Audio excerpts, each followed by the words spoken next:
Meditations on the cross ఇంగ్లీష్లో ఉంది, మరువశంలో తెలుగులో కూడా ఉంది. మార్చ్ 10వ తారీఖు నుండి 18వ తారీఖు గుడ్ ఫ్రైడే వరకు సెంటినరీ బ్యాప్టిస్ట్ చర్చ్లో ఉదయం 4 నుండి 7 వరకు ప్రతిరోజు ఉపవాస ప్రార్థనలుగా చాటిస్తున్నాం.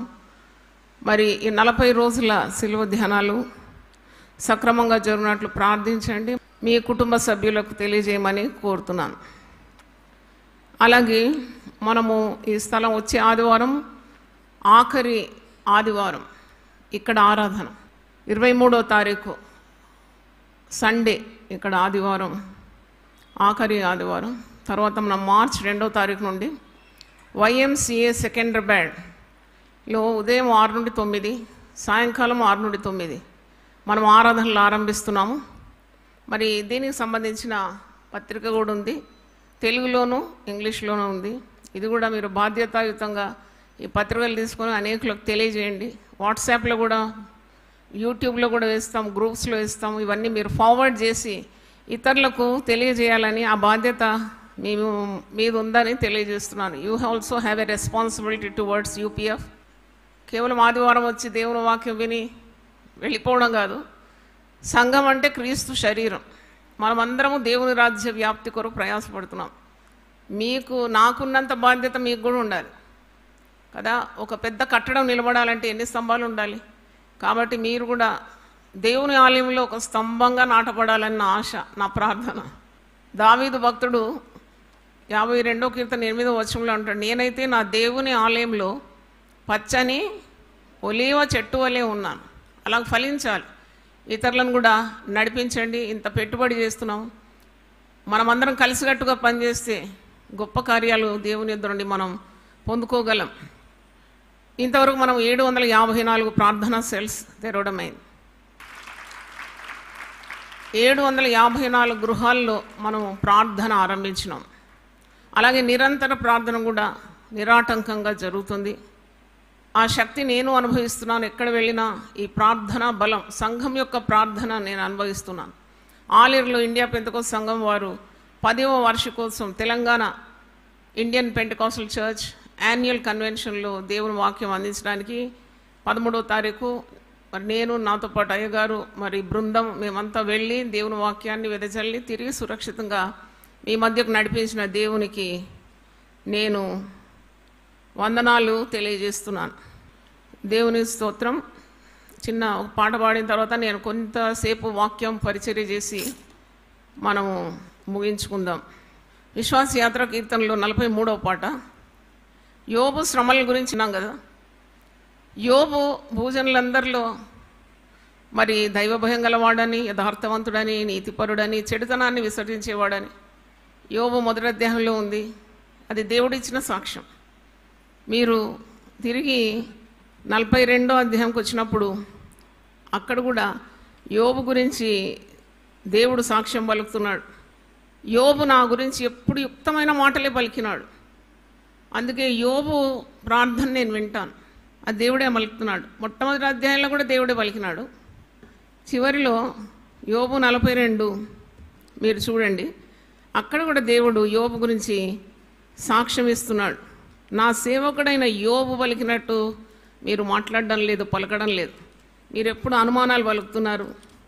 దేవుని గురించి శక్తివంతమైన మాటలు పలకడం లేదు, యుక్తమైన మాటలు మీ నోట రావడం లేదు. శ్రమలకు మీరు కృంగిపోతున్నారు, వంగిపోతున్నారు, లొంగిపోతున్నారు. శ్రమల్లో మీరు నిటారుగా నిలబడడం లేదు. శ్రమ రాగానే దేవుడు అన్యాయస్తుడు అంటున్నారు. కానీ యోబు ఎప్పుడు నా గురించి అలా మాట్లాడలేదు. యోబు ఎన్నో శ్రమలు అనుభవించినాడు, ఉన్నదంతా పోగొట్టుకున్నాడు, అయినా దేవునిలో అన్యాయం లేదని అంటున్నాడు. దేవుడు అన్యాయస్తుడు కాడు అని అంటున్నాడు.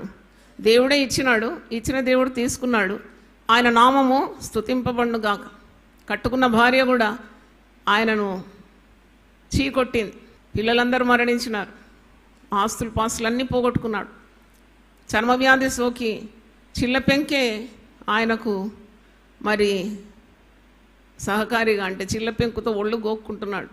అంటే ఇలాంటి పరిస్థితులు కూడా ఎప్పుడు కూడా యోబు దేవుని గురించి చెడుగా మాట్లాడలేదు, ఆయనలో అన్యాయం ఉందని చెప్పలేదు. అయితే అందుకే దేవుడు ఆఖరి అధ్యాయం 42లో కూడా ఈ విధంగా సాక్ష్యం ఇస్తున్నాడు. 8వ వచనం, యోబు 42:8. ఏలైనగా నా సేవకుడైన యోబు పలికినట్లు మీరు నన్ను గురించి యుక్తమైన పలకలేదు, అందుకే మీ ప్రార్థన నేను అంగీకరించాను, మీ బలులు నాకు అవసరం లేదంటున్నాడు. 8వ వచనం చదువుతున్నాను. కాబట్టి 7 ఎడ్లను 7 పొట్టేళ్లను మీరు తీసుకొని నా సేవకుడు నేను యోబునొద్దకు పోయి మీ నిమిత్తం దహన బలి అర్పింపవలను. అప్పుడు నా సేవకుడని యోబు మీ నిమిత్తం ప్రార్థన చేయి. మీ అవివేకమును బట్టి మిమ్మల్ని శిక్షింపనున్నట్లు నేను అతన్ని మాత్రం అంగీకరించేదను. ఏలైనగా నా సేవకుడైన యోబు పలికినట్లు మీరు నన్ను గూర్చి యుక్తమైనది పలకలేదు. విశ్వాసి అయినా, దేవుని సేవకులైనా, దేవుని అభిషక్తులైనా ఎప్పుడు పలకాల్సింది యుక్తమైన మాట. దేవుడు గొప్పవాడని, దేవుడు మంచివాడని, దేవుడు శక్తిమంతుడని, దేవునికి అసాధ్యమంటూ ఏది లేదని, దేవుడు ప్రేమాస్వరూపి అని పలకాలి. యుక్తమైన మాటలు పలికినందుకు దేవుడు అతని బలిని, అతని ప్రార్థనను అంగీకరించినాడు. మీ ప్రార్థనలు నేను వినను, మీ బలులు నాకు అవసరం లేదని యోబు స్నేహితులతో దేవుడు అనడానికి కారణం వాళ్ళు దేవుని గురించి యుక్తమైన మాటలు పలకలేదంట. ఈరోజు శ్రమలు ఎన్నున్నా మరి ఆ శ్రమల్లో మనకు ఎన్నో ఆశీర్వాదాలు దేవుడు అనుగ్రహిస్తాడు. శ్రమల వలన చాలా సిరులు ఉన్నాయి. మరి యోబు పోగొట్టుకున్నవన్నీ 2 అంతలు పొందుకున్నాడు. యోబు తన కొరకు ప్రార్థన చేయడం మాని తన స్నేహితుల నిమిత్తం ప్రార్థించినప్పుడు పోగొట్టుకున్నవన్నీ 2 అంతలు పొందుకున్నాడని యోబు 42:10 నుండి కింది వచనాలు మీరు చూస్తారు. Job lost everything but regained everything, God restored everything. కాబట్టి మరి మన శ్రమల్లో మనము విసుకోవద్దు. కొందరు కొద్దిగా శ్రమ రాగానే నాకు యోబు లాంటి శ్రమలు వచ్చినాయి అంటారు. యోబు లాంటి శ్రమలు నాకు తెలిసి ఇంతవరకు ఎవరికి రాలేదు. మీరు తట్టుకోలేరా అంది శ్రమలు, దేవుని తెలుసు. యోబు తట్టుకోగలిగినాడు. ఎందుకంటే యోబులో అచంచలమైన విశ్వాసం దేవుని పట్ల ఉంది. ఆ విశ్వాసమే ఆయనకు శ్రమల్లో తోడై ఉండేది. యోబు శ్రమలు అనుభవించడానికి ఆయన సిద్ధంగానే ఉండినాడు. అంటున్నాడు కదా తన భార్యతో. భార్య యోబు 2వ అధ్యాయంలో అంటది, ఎందుకని ఇంకా నువ్వు దేవుడు దేవుడు అంటున్నావు, ఆ దేవుడు ఎవరో కానీ దేవుని శపించి నువ్వు చావు అంటుంది. అప్పుడు మూర్ఖురాలు మాట్లాడినట్టు నువ్వు మాట్లాడుతున్నావు. మేళ్ళన్నీ నేను పొందుకున్నాను దేవుని దగ్గర నుండి, కీడు నేను పొందకోకూడదా అని అడుగుతున్నాడు. ఆయన మాటలో కానీ ఆయన తలంపులో కానీ దేవుని గురించి చెడు తలంపులు లేకుండేది. దేవుడు అన్యాయం చేసినాడని తన నాలుకతో అనలేదు. దేవుని గురించి యుక్తమైన మాటలు పలికినాడంట. మనం ఇప్పుడు యోబు 42:8లో చూసినాం. మీ ప్రార్థనలకు జవాబు రాకపోవడం కారణం ఏంటంటే దేవుని గురించి సరైన మాటలు మీరు పలకరు. చేస్తాడో ఏమో, నా బతికేమవుతుందో, నా పిల్లలు ఏమవుతున్నారో, నా ఆరోగ్యం ఏమవుతుందో, నేను చేసే పనులు సఫలమవుతుందా లేదా, ఇలాంటి అనుమానాలతో దేవునే వేధిస్తూ ఉంటారు. కాబట్టి ఈ పాఠం నేర్చుకోవాలి. శ్రమలు ఎన్నో అనుభవించినాడు. అంటే చూడండి, అందరూ అతన్ని తృణీకరించినారు. భార్య కూడా ఇష్టం కావడం లేదు అతన్ని, పిల్లలు లేరు, ఇంకెవరున్నారండి యోబుకు? దేవుడే ఆశ్రయం. అయినా దేవుని వదలలేదు. పట్టు విడవకుండా దేవుని యందు ప్రగాఢమైన నమ్మకం కలిగి ఉన్నాడు. అంటే దేవుడు ఎప్పుడు కూడా తన బిడ్డలను ఏ అన్యాయానికి గురి చేయడని విశ్వాసం. దేవుని స్తోత్రం. 43వ పాట, విశ్వాస యాత్ర కీర్తన 43. ఊదార్పు లేనట్టి చీకటి వేళలు ఆదరణకర్తావు నాకు నీవు. ఓదార్పు లేనట్టి చీకటి వేళల్లో ఆదరణకర్తావు నాకు నీవు. మారా అనుభవం మార్చిలలో, మారా అనుభవం మార్చిలలో సంతసమీచితివి, నిత్యా సంతసమీచితివి. స్తుతియాగము నా యేసుకే అర్పించేదాను ఎల్లప్పుడూ. స్తుతియాగము నా యేసుకే అర్పించేదాను ఎల్లప్పుడూ. నా శ్రమ దినమున నాకు జవాబిచ్చి ప్రతి నిమిషము నీ మార్గములో.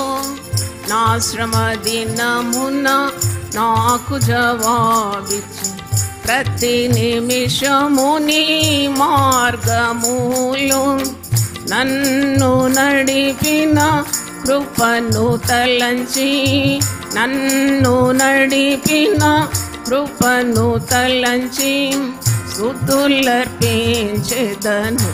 నీకే స్తుతులర్పించెదను స్తుతియాగము నా యేసుకే అర్పించేదాను ఎల్లప్పుడూ స్తుతియాగము నా యేసుకే అర్పించేదాను ఎల్లప్పుడూ రక్షక నీవే నా శైలము బలమును యుద్ధ దినములో నా కేడేము రక్షక నీవే నా శైలము బలమును యుద్ధ దినములో నా కేడేము సాతాను అస్త్రముల్ ఆర్పివేసి సాతాను అస్త్రముల్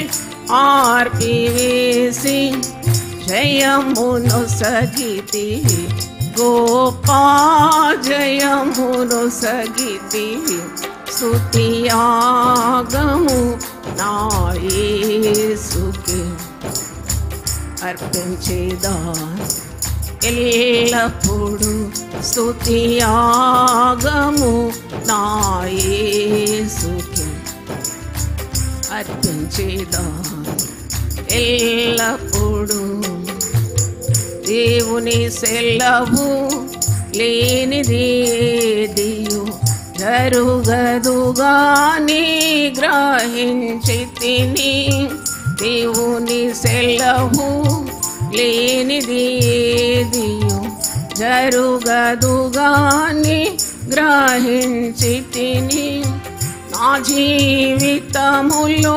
ప్రతిదినమును నా జీవితములో ప్రతిదినమును మేలు కొరకే గదా కల్గెన్ మేలు కొరకే గదా స్తుతియాగము నా యేసుకే అర్పించేదాను ఎల్లప్పుడూ స్తుతియాగము నా యేసుకే అర్పించేదాను ఎల్లప్పుడూ. హల్లెలూయా. సంతోషంగా ఉన్నారా? హల్లెలూయా. Thank you. మరి శ్రమ ద్వారా కొన్ని ఆశీర్వాదాలు మీకు జ్ఞాపకం చేసి నా మాటలు ముగించాలని నేను ఆశిస్తున్నాను. శ్రమ దేవుని బిడ్డలకు ఎందుకు వస్తుంది? Why suffering for God's children? యోబంతటి వానికి శ్రమలు రాక మానలేదు. నాకు అనిపిస్తుంది ఒక విశ్వాసికి శ్రమలు ఎందుకు వస్తాయంటే దేవుడు వారిని మేలిమి బంగారం వలె పుటం వేయాలంటే తప్పకుండా శ్రమలు అవసరం. బంగారం కొలిమి తగిందంట, వెండికి మూస తగిందంట. 48వ యెషయా గ్రంథం 10వ వచనంలో ఉంది, నేను నిన్ను పుటం వేస్తిని, వెండిని వేసినట్లు కాదు, ఇబ్బంది కొలిమిలో నిన్ను పరీక్షించి. ఇబ్బంది కొలిమిలో పరీక్షిస్తాడట. తన బిడ్డల విశ్వాసాన్ని పరీక్షించి స్వచ్ఛతలోకి తీసుకొస్తాడు. శ్రమ ఎప్పుడు కూడా విశ్వాసాన్ని పరిశుద్ధపరుస్తుంది. శ్రమల ద్వారా అనేక ఆశీర్వాదాలు ఉన్నాయి. అందుకే విశ్వాసులు శ్రమలకు భయపడరు. దేవుడు వారి మీద పని చేస్తున్నాడనే ఒక రుజువు అది. God is working on them. చాలా ఉన్నతమైన భక్తులు శ్రమలు రాకుంటే విచారపడతారంట. నా మీద దేవుడు పని ఆపేసినాడా? నాకెందుకు శ్రమలు రావడం లేదు? నన్నెందుకు మనుషులు నిందించడం లేదు? నాకెందుకు హింసలు రావడం లేదు? నాకెందుకు దెబ్బలు పడడం లేదు? ఎందుకు మనుషులు నన్ను అర్థం చేసుకోవడం మరి మానేసినారు? అంటే ఇవన్నీ కూడా రాకుంటేనే విశ్వాసి భయపడాలి. What God did you stop working on me? దేవుడి మీద పని చేస్తున్నా కొలది నీకు నొప్పి పుడుతూనే ఉంటుంది, నీకు బాధ కలుగుతూనే ఉంటుంది. కానీ ఆ శ్రమలో దేవుడు మనకు తోడై ఉంటాడు. దేవునికి స్తోత్రం. The great blessing is the presence of God amidst your problems amidst your sufferings, trials and tribulation. నీకు వచ్చే శోధనలు, దుఃఖము, బాధ, శ్రమలు, దేవుని తోడు, ద ప్రెజెన్స్ ఆఫ్ గాడ్, దేవుడు నీకు తోడై ఉంటాడని వాక్యంలో ఉంది. 91వ కీర్తన ఆఖరి వచనాల్లో 7 ఆశీర్వాదాలు దేవుని బిడ్డలకు. దాంట్లో శ్రమలో నేను అతనికి తోడై ఉంటాను. ఐసీయూలో పడితే ఎవరు తోడుండరు, కానీ దేవుడు నిన్ను విడిచిపెట్టాడు ఐసీయూ అయినా కానీ. దేవునికి స్తోత్రం. మరి ఆ గొప్ప ప్రేమ నీవు అనుభవిస్తావు. దేవుని ప్రేమ, దేవుని కాపుదల, దేవుని పని నీ మీద జరుగుతుందని నీకు తెలిసిపోతుంది. మరి కీర్తనకారుడు ఏమంటున్నాడు, 119వ కీర్తనలు చూసినప్పుడు మీరు అది మీకు జ్ఞాపకం చేస్తాను. సామ్స్ 119. ఇక్కడ మంచి వచనాలు కొన్ని మీకు కంఠపాఠంగా రావాలి, శ్రమ వచ్చినప్పుడు గుర్తు రావాలి. 67వ వచనంలో 119:67లో శ్రమ కలగక మునుపు నేను త్రోవ విడిచి తిని ఇప్పుడు నీ వాక్యం అనుసరించి నడుచుకొంచున్నాను. చూడండి, మన కుటుంబంలో ఎవరైనా మరణించినా, మనకు ఏదైనా జబ్బు వచ్చినా, మనం అనుకున్న కార్యాలు జరగకున్నా, వ్యాపారంలో పెట్టుబడి చేసి విఫలమైన, పెళ్లి చేసి పెటాకులైన, పిల్లలు మాట వినకున్నా చాలా భారం కలుగుతుంది మనం. కానీ ఆ సమయంలోనే మనం ఉపవసించి ప్రార్థన చేసి దేవునికి దగ్గర అవుతాం. దేవునికి స్తోత్రం. అన్నీ ఉంటే దేవుడు అవసరం లేదు కదా. అన్నీ ఉంటే నీవు దేవుని మర్చిపోయే ప్రమాదం ఉంది. కానీ ఎప్పుడైతే నొప్పి కలుగుతుందో, నీకు బాధ కలుగుతుందో, దేవుని వెతికొస్తావు, ఆలయానికి వస్తావు, నువ్వు మందిరానికి వస్తావు, దేవుని భక్తులను వెతుకుతావు, ఎవరైనా నాకు ఒక ప్రార్థన చేయాలంటావు. చూడండి, అందుకే నీ కట్టడలను నేర్చుకున్నట్లు శ్రమనందుట నాకు మేలాయనని 71వ కీర్తనలో ఉంది. చూడండి, 71వ వచనం 119వ కీర్తన. నేను నీ కట్టడలను నేర్చుకున్నట్లు శ్రమ నుండి ఉండుట నాకు మేలాయన్. అక్కడ అంటున్నాడు, శ్రమ కలగక మునుపు నేను త్రోవ విడిచినాను, కానీ ఇప్పుడు నీ వాక్యం నేను అనుసరించి నడుచుకొంచున్నాను. శ్రమ రాగానే దేవుడు గుర్తొచ్చినాడు, నొప్పి రాగానే దేవుడు అవసరమైనాడు. కొందరు ఆలయాలకే రారు, ఏదైనా పెద్ద దెబ్బ పడిన తప్ప వస్తారు.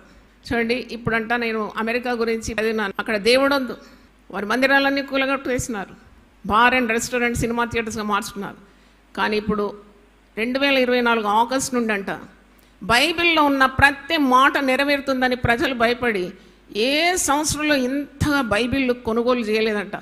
Millions and millions of Bibles are being sold. ఒకసారి గట్టిగా చప్పట్లు కొట్టి దేవుని స్తుతించండి. కొన్ని millions of Bibles are sold అంట. ఇది ఫేకా రియల్ అని కూడా నేను చెక్ చేసినాను. ఇది రియల్ న్యూస్. ఎందుకంటే పరిశుద్ధ గ్రంథంలో ఉన్న ప్రవచనాలు నెరవేరుతుందని, ప్రవక్తలు చెప్పిన మాటలు నెరవేరుతుందని, అంత్యదినాలు అపాయకరమైనవని, బ్రతుకులు మార్చుకోవాలని వారికి ఒక ఆశ కలిగి నిన్నడు కూడా కొనని విధంగా బైబిల్స్ కొనుగోలు చేస్తున్నారంట. పరిశుద్ధ గ్రంథంకు చాలా డిమాండ్ అయిపోయింది. మీరు ఏదైనా ప్రజెంట్ చేయాలి ఎవరికైనా అంటే నేనైతే అదే పని చేస్తాను. మంచి ఎగ్జాస్టివ్ స్టడీ బైబిల్స్ ఎంత ఖరీదైనా కొని మంచి యంగ్ పీపుల్కు ప్రజెంట్ చేస్తాను. వాళ్ళది తీసుకొని నేను ఇచ్చిన చాలామంది యవనస్తులు పాస్టర్లు అయిపోయినారండి. దేవునికి స్తోత్రం. మంచి మనసుతో ప్రార్థన చేసి ఇచ్చినప్పుడు వారు ఇప్పుడు కాపరుల స్థాయి, సేవకుల స్థాయిలో ఉన్నారు. అంటే the best gift you can give to any person whom you admire or love or you desire best for them, present them a nice Bible. అది జీవితాంతం ఉండిపోతుంది. మరి చూడండి, శ్రమ కలిగినప్పుడు వారు దేవుని వెతికినారు, భయకంపితులైపోయినారు. ఇదేంటి, పరిశుద్ధ గ్రంథంలో ఉన్నవన్నీ నెరవేరుతుందా? నాకు ఒక ఇన్విటేషన్ వచ్చింది ఈరోజు. ఆఫ్రికా నేషన్ నుండి చాలామంది భక్తులందరూ కూడుకుంటున్నారు, లీడర్స్, పాస్టర్స్ అంతా. నేను వాక్యం ఇవ్వాలంటే ఇంగ్లీష్లో. అది 25వ తారీఖు ఉంది, మీరు ప్రార్థించండి. అప్పుడు నేను దేవుని స్తుతించినాను, ఎందుకంటే ఇది కోవిడ్ తెచ్చిన ఆశీర్వాదం. నేను ఆఫ్రికా పోవడం అంటే చాలా కష్టం కదా. నేను ఉన్న చోటనే ఆఫ్రికన్ పాస్టర్స్కు, లీడర్స్కు, విశ్వాసులకు దేవుని వాక్యం ఇంగ్లీష్లో అందించవచ్చు. అది మీరు కూడా వినొచ్చు. అంటే ఇది నిజంగా శ్రమ ద్వారా వచ్చిన ఆశీర్వాదం. ఎంత భయపడినామండి కోవిడ్ వచ్చినప్పుడు, వణికిపోయినాం, అందరం చచ్చిపోతాం అనుకున్నాం. ఈరోజు అందరు సజీవులై దేవుని స్తుతిస్తున్నారు. పోయిన వారు పోయినారు, కానీ మనల్ని ఎందుకో దేవుడు మిగిలిచ్చినాడంటే ఇంకా నువ్వు నేను గొప్ప సేవలు అందించాలి. అందించకుంటే మళ్ళీ వచ్చి కోవిడ్లో కనబడరు మీరు. ఇంకా రాదని ప్రార్థన చేస్తున్నాము. అంటే ఒక దెబ్బ పడేదాకా ఎందుకు ఊరుకోవాలి? నేను అనుకుంటాను, మనం ఎవరిని కొడతామండి? పిల్లలు మాట విన్నవారిని కొడతామా, వినని వారిని కొడతాం? అంటే మాట విని వారిని ఎంత ప్రేమగా చూసుకుంటాం, గౌరవిస్తాం. మాట వినని వారి మీద కట్టెబడుతుంది. అలాగే దేవుని చిత్తం ఎరిగి దాని ప్రకారం సిద్ధపడక విధేయత చూపెట్టుకుంటే తప్పకుండా దెబ్బలు పడతాయి. మరి పరిశుద్ధ గ్రంథంలో ఉన్న మాటలు నెరవేరుతుంది కదా. కోవిడ్లో చాలామంది దేవుని వెతికినారు, కానీ అప్పుడు మందిరాలన్నీ ఏమైనాయి? మూతపడ్డాయి. నేడు అనే సమయం ఉండగానే నువ్వు రక్షణ పొందాలాడు. మందిరాలు మూతపడిన తర్వాత నాకు దేవుడు కావాలని పోతే అక్కడ మందిరమే తెరవబడలేదు. చూడండి ఎంత ఇబ్బంది, ఎంత ఇక్కట్టు. శ్రమల ద్వారా మనం బుద్ధి నేర్చుకుంటాం.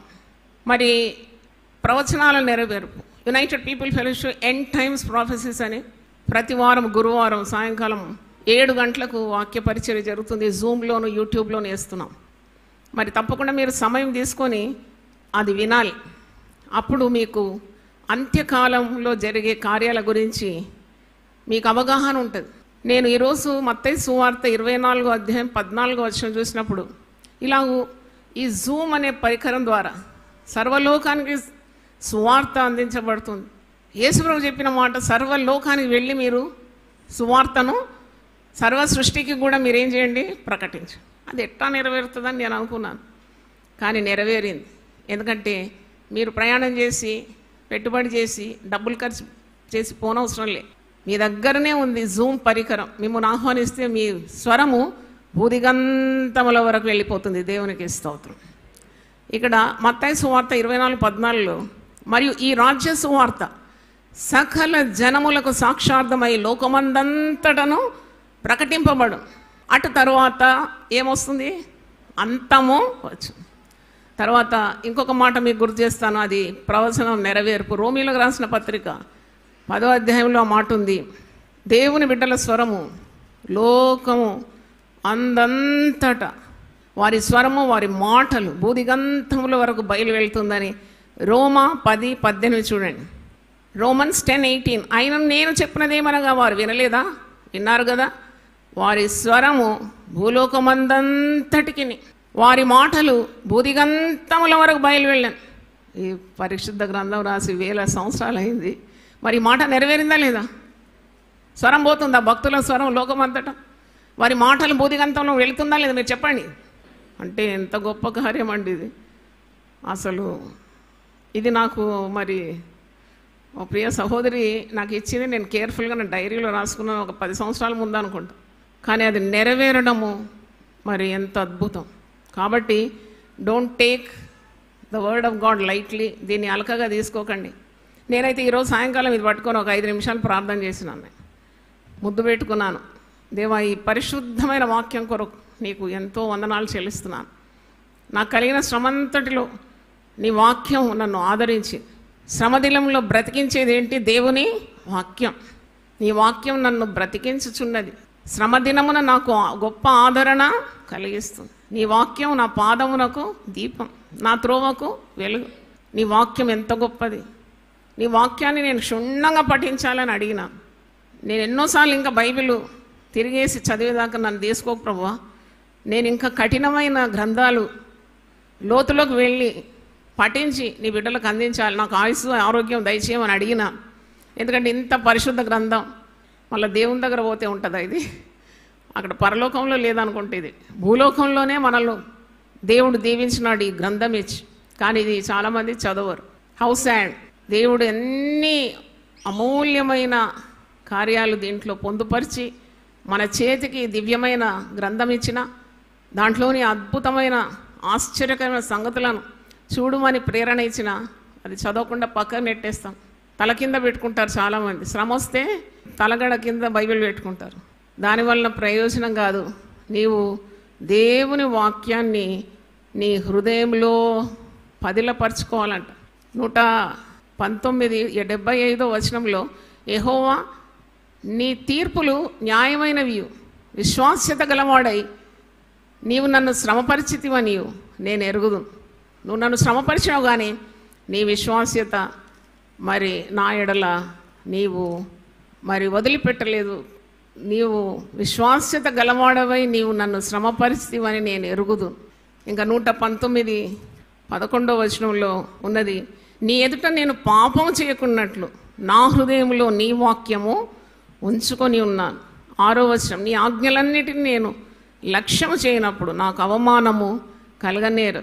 అందుకే వాక్యం మనల్ని బలపరుస్తుంది, వాక్యం మనల్ని ధైర్యపరుస్తుంది. శ్రమలో మరి ఎంత శక్తి వాక్యం ద్వారా మనం పొందుకుంటాం. మీకు తెలిసిన వాక్యాన్ని ఇతరులకు అందిస్తూ ఉండాలి. ఎవరైనా శ్రమలో ఉంటే తప్పకుండా వారిని దర్శించి మంచి వాక్యాలు ఇచ్చి వారిని నిలబెట్టాలి, ఆదరించాలి, ఓదార్చాలి. అన్నట్టు వ్యర్థమైన మాటలు మాట్లాడకుండా అవసరమైనవే మాట్లాడాలి. వారి సమయాన్ని కూడా మీరు తీసుకోకూడదు. వీలున్నంత మట్టు దేవుని వాక్యాన్ని ప్రచురించాలని మరి శ్రమలో ఉండే వారికి ఇది గొప్ప ఆదరణ అని మీకు తెలియజేస్తున్నాను.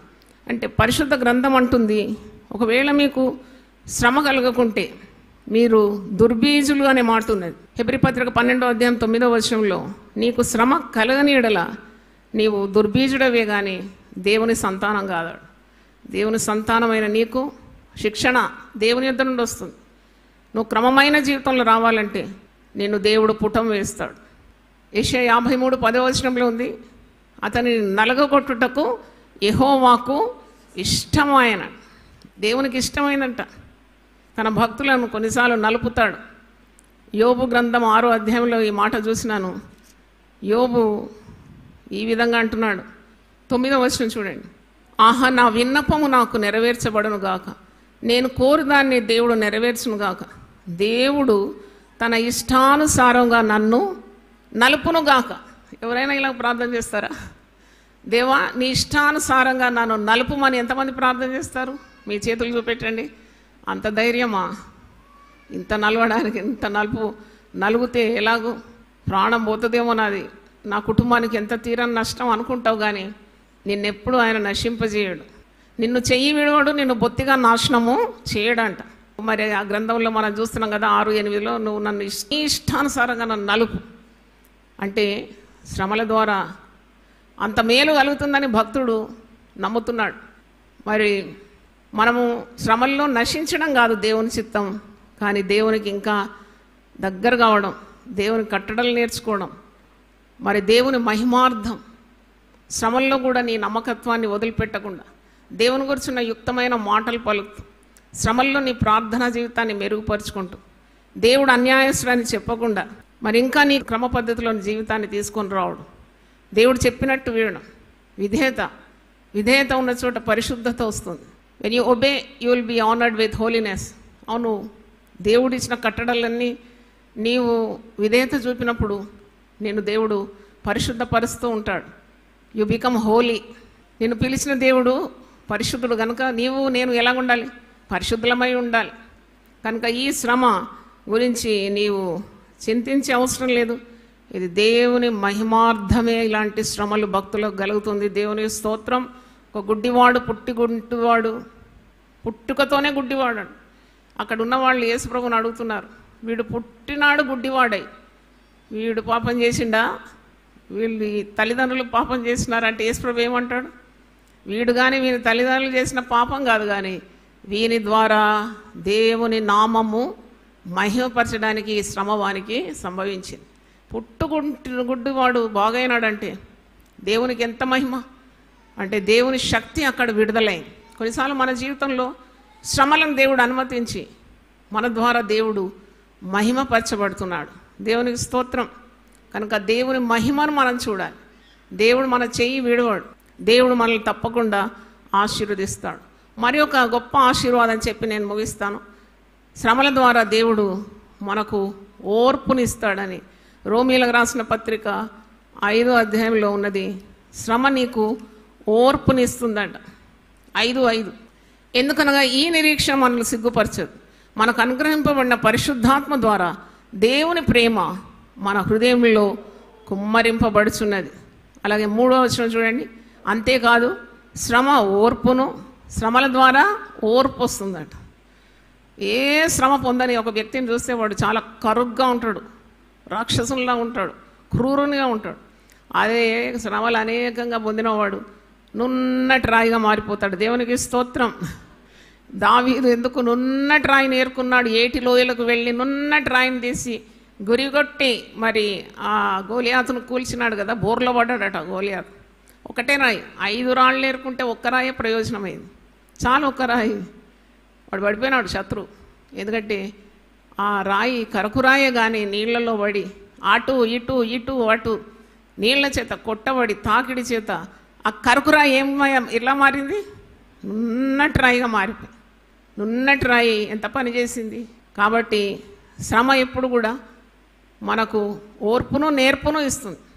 ఒక యవనస్తుడు పోయి పాస్టర్ గారి దగ్గర అడిగినాడు, నాకు ఓర్పు కావాలయ్యా, నాకు ఓర్పు లేదు, నా భార్యతో ఓర్పు లేదు, నా కుటుంబంలో ఓర్పు లేదు, నా ఉద్యోగస్థలంలో ఓర్పు లేదు, చాలా చిరాకు అవుతుంది, నాకు ఓర్పు కొరకు మీరు ప్రార్థన చేయమంటే ఆ కాపరి తల మీద చేతులుంచి ప్రభా వీనికి శ్రమలు దయచేయమని ప్రార్థించిండంట. ఆ యవనస్తుడు అంటే నేను అడిగింది ఒకటి, నువ్వు ప్రార్థన చేసింది ఒకటి. అంటే ఓర్పు మరి దేని ద్వారా రాదు, దేని ద్వారా వస్తుంది? శ్రమల ద్వారానే వస్తుందాడు. హల్లెలూయా చెప్దామా? దేవునికి స్తోత్రం. మనం విశ్వాసులము. శ్రమ ద్వారా ఓర్పు ద్వారా మనకు నిరీక్షణ, మరి పరీక్ష నిరీక్షణను కలుగజేయన నెరిగి శ్రమలయందు మనము అతిశయిస్తున్నాము. దేవునికి స్తోత్రం.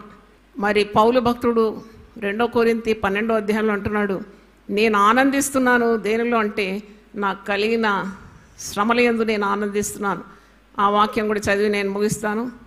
కొరింథీ పత్రిక 2వ అధ్యాయము, 2 కొరింథీ 12వ అధ్యాయం 10వ వచనం, నేను ఎప్పుడు బలహీనుడను అప్పుడే బలవంతుడా, కనుక క్రీస్తు నిమిత్తం నాకు కలిగిన బలహీనతల్లోనూ నిందల్లోనూ ఇబ్బందుల్లోనూ హింసల్లోనూ ఉపద్రవంలోనూ నేను సంతోషించుచున్నాను. దేవుని స్తోత్రం. శ్రమలు రాగానే ముఖం మార్చుకోవద్దు. భక్తిహీనులు ముఖం మార్చుకుంటారు. భక్తులు ఎప్పుడూ సంతోషంగా ఉంటారు. ఎన్నో శ్రమలు, కానీ వాళ్ళకి తెలుసు there is a perfect plan of God for their life. వాళ్ళ జీవితం విషయం దేవుడు ఒక పకడ్బందీ ప్లాన్ కలిగి ఉన్నాడు. కానీ వాళ్ళు చెక్కు చెదరకుండా ఉంటారు. శ్రమల్లోనే వారికి ఆకారం వస్తుంది. శ్రమల్లోనే వారికి సంతోషం, దేవుడు అనుగ్రహించే సంతోషం కలుగుతుంది. దేవుని స్తోత్రం. ప్రార్థన చేయండి. మరి ముఖ్యంగా మన కుటుంబాల్లో పిల్లల కొరకు మనం ఎప్పుడు ప్రార్థన చేయాలి. నా సలహా ఏంటంటే మీరు వారంకి ఒక రోజు శుక్రవారం ప్రతిష్ఠించుకోండి. Fast and pray for your children and children's children. చాలా భయంకరమైన ప్రమాదకరమైన దినాల్లో ఉన్నాం. మనం శోధనలో పడకుండానట్లు మెలుకోగలిగి ఏం చేయాలి? ప్రార్థన చేయాలి. పడిన తర్వాత లబోలబో మొక్కుకుంటాం, కానీ అది అందరూ చేసే పని. పడకముందే నీవు మెలుకోగలిగి ప్రార్థించాలి.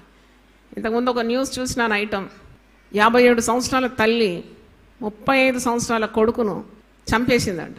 ఇది ప్రకాశం డిస్ట్రిక్ట్లో జరిగింది. నిన్ననో ఈరోజు జరిగింది. She's 57 years old. కుమారుడు ఎంత సతాయిస్తున్నాడంటే, ఎంత బాధిస్తున్నాడంటే, వానికి లేని వ్యసనాలని లేదు. ఇక వాడు బ్రతకొద్దు, వాడు చచ్చిపోవాలని బంధువులతో కలిసి బంధువులు సహకరించినారంట. ఎందుకంటే వాడు బంధువుల మీద కూడా అత్యాచారం చేస్తున్నాడు. వాయు వరుస లేకుండా స్త్రీల మీద అత్యాచారానికి ఎగబడ్డాడు. త్రాగుడంట. భయంకరమైన చెడు పనులు చేస్తే వీని చంపేయాలనుకున్నారంట. తల్లి కలిసింది దాంట్లో. అందుకే బైబిల్లో ఉంది, తల్లి అయినా మరచినా మరచు, నేను నిన్ను మరవ. చూడండి, చంపేసి 5 ముక్కలు చేసింది, డిస్పోజ్ చేసేసింది, అరెస్ట్ అయింది. నాకు అప్పుడు వెంటనే ఆ వాక్యం గుర్తొచ్చింది. లూకా సువార్త 23వ అధ్యాయంలో ఉంది కదా, 27వ వచనంలో, యెరూషలేము కుమార్తెలారా మీరు నా నిమిత్తము ఏడవకుడి, మీ నిమిత్తం మీ బిడ్డల నిమిత్తం మీరేం చేయాలి? ఏడవాలి.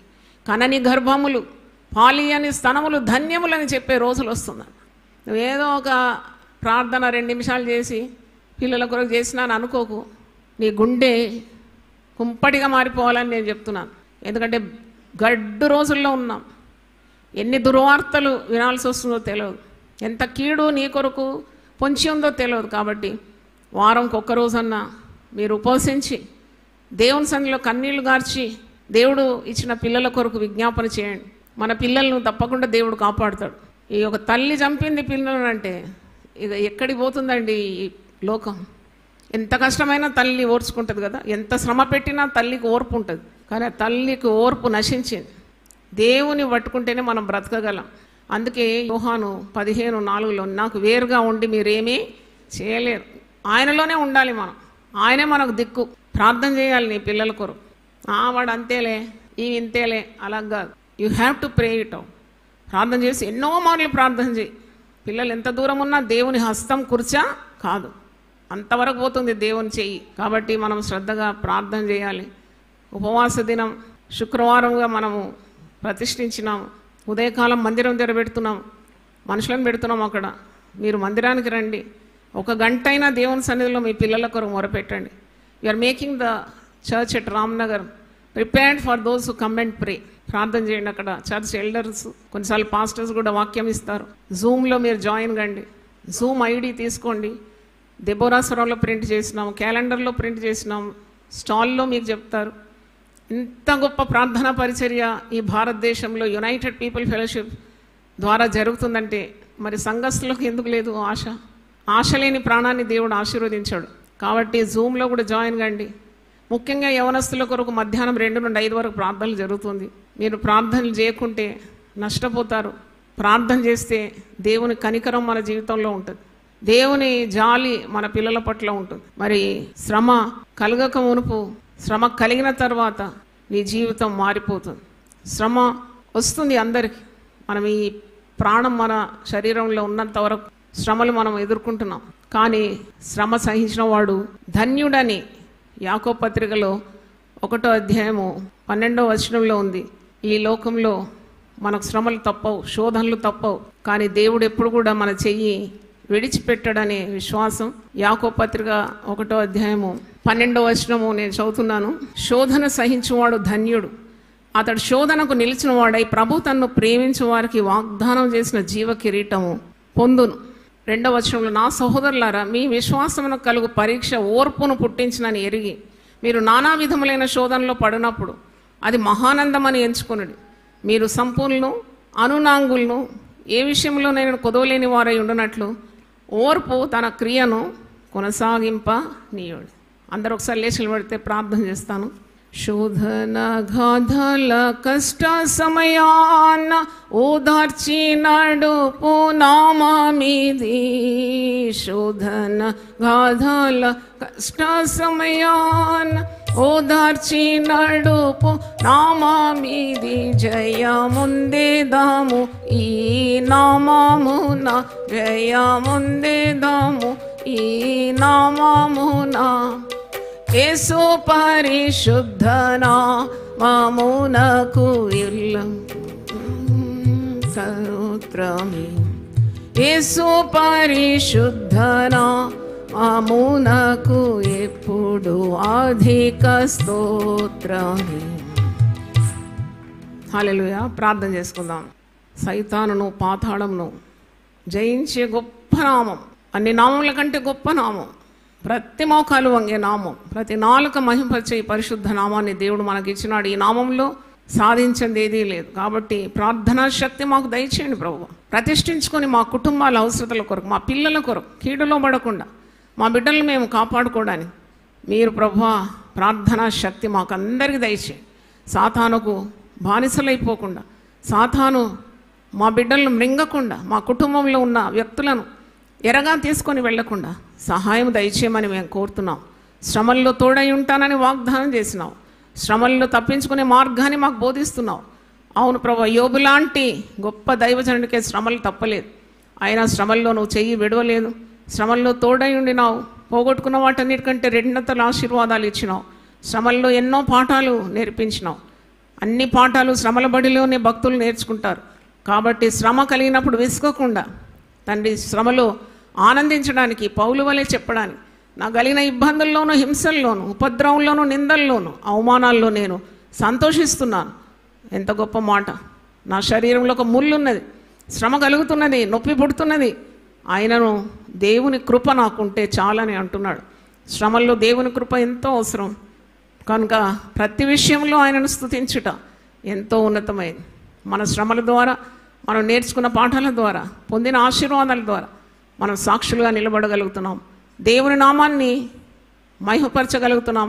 దేవుని చిత్తాన్ని సంపూర్ణంగా మన పట్ల నెరవేర్చడానికి మనం అనుమతిస్తున్నాం. అవును ప్రభువా, శ్రమలకు మేము విసుకోకుండా, శ్రమలకు భయపడకుండా, శ్రమల్లో మేము నిఠారుగా నిలబడి నిన్ను స్తుతించడానికి, కీర్తించడానికి, ఘనపరచడానికి మాకట్టి ధైర్యము, పరిశుద్ధాత్మ శక్తి, ఇంద్రియ నిగ్రహం గల ఆత్మను మీరు దయచేయమని ప్రభువా. యోబు భక్తుడు తన గ్రంథంలో 6వ అధ్యాయంలో నీ చిత్తానుసారంగా నన్ను నలిపివేయమంటున్నాడు. మరి ప్రభువా, అంత ధైర్యం మాకు లేదు ప్రార్థించడానికి, కానీ అట్టి ధైర్యం కూడా మాకు అందరికీ దయచేయమని ప్రార్థిస్తున్నాం. నువ్వు అన్యాయస్తులు కావని, నువ్వన్నీ మేలు కొరకే సమకూర్చి జరుపుతున్నావని, మేము గ్రహించడానికి ఉన్న జ్ఞానము మాకు దయచేయమని ఈ వర్తమానం విన్న ప్రతి ఒక్కరిని ఆశీర్వదించి శ్రమల్లో నిఠారుగా ఉండడానికి సహాయం దయచేయండి తండ్రి. యెహోవా యందు నమ్మిక ఉంచువాడు కదలక నిత్యము నిలుచు సీయోను కొండవలే ఉంటాడని 125వ కీర్తన మొదటి వచనం మేము చూస్తున్నాం.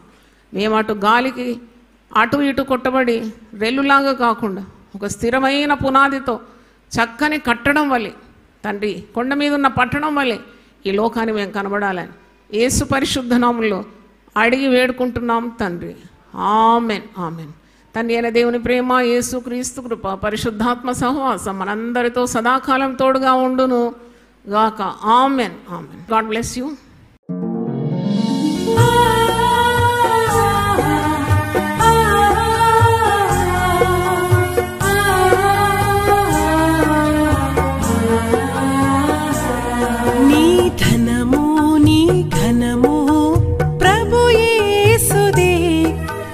దశమా భాగమునీయ వెనుదీతువా నీ ధనము నీ ఘనము ప్రభు యేసుదే నీ దశమా భాగమునీయ వెనుదీతువా ధరలోన ధనధాన్యములనీయగా కరుణించి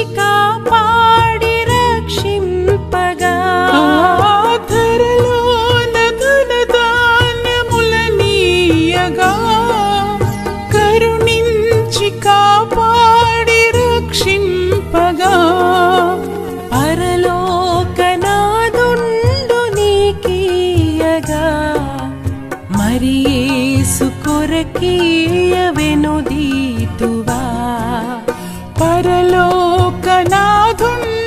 నీకీయగా మరి యేసు కొరకీయ వెనుదీతువా నీ ధనము నీ ఘనము ప్రభు యేసుదే నీ దశమా భాగమునీయ వెనుదీతువా